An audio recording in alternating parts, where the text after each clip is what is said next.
Okay, we're going to create your World War I and Spanish-American War foldables. First thing you're going to do is you're going to pick up a folder off the red and white table. You're going to open it up and find the center line that goes down the middle. You are going to fold the folder, the sides of the folder in towards that center, and then you're going to press down and flatten out. Okay, and then you are going to paste your World War I Spanish-American War sheet here. You are going to, before you paste it, you're going to cut the sheet right in half. So half is going to go on this side and half will go on the left, half on the right, just like this one. If you want to paste the sheet down first and then cut along the shape of your folder, which is what I did, that might work better for you. Okay, make sure that you put your name down here in the bottom right hand corner so that we know, and your class period, what class and what who you are. All right, first we are going to paste your map into the main sheet of your folder. This is your Spanish-American War and World War I map that's going to go here. And then you are going to create a change of view foldable, and you're just going to use a strip of this yellow. This is a small, about 1/8 of a sheet of paper, and you're going to fold a margin back at the top. We're actually going to write on the inside page and not on the yellow paper. So it's going to say change of view and why. America moves from isolationism to imperialism. Isolationism is the view of most people until late 1800s. Shut the door. We avoid involvement in other people's or other countries' affairs.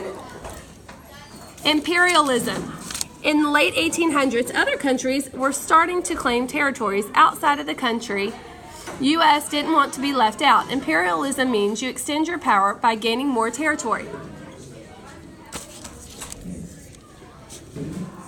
The next one that you are going to make is this one right here. This is hot pink, and it's about 1/4 of a page.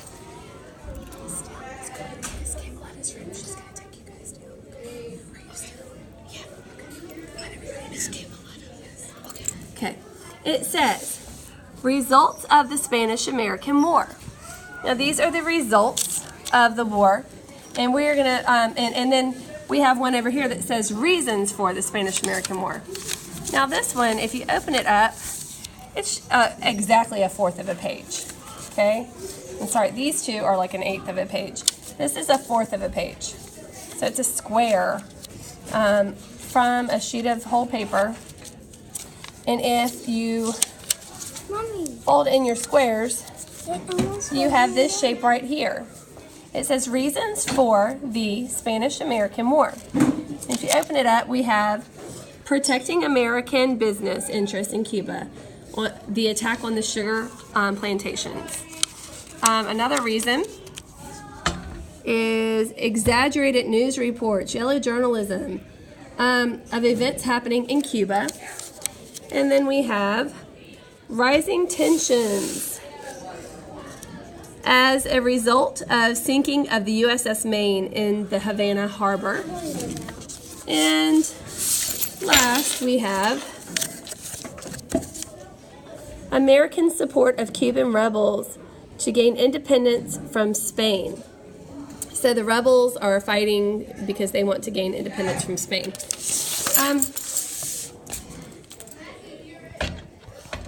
Okay, results of the Spanish-American War. Number 1, the U.S. emerges as a world power. Cuba gains independence from Spain. U.S. gains possession of the Philippines, Puerto Rico, and Guam. Okay, then we have the pros and the cons. Pros, USA in Panama Canal Zone. What is good about us being in the Panama Canal? Well, the new country of Panama is going to be loyal to the USA.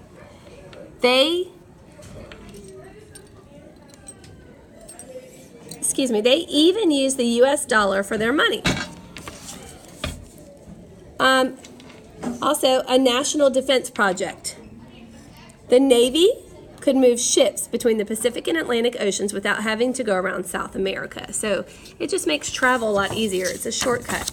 All right, the cons of the USA in the Panama Canal Zone.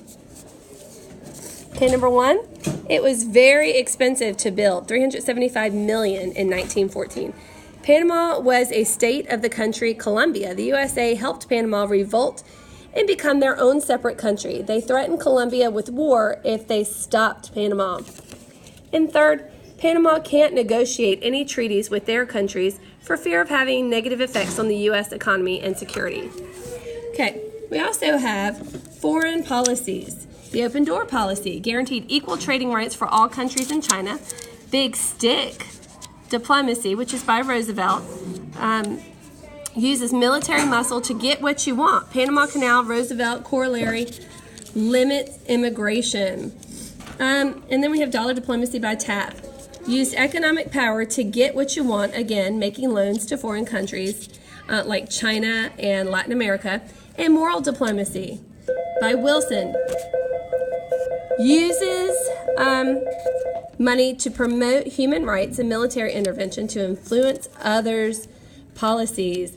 And it uses a military to promote human rights and military intervention to influence others' policies.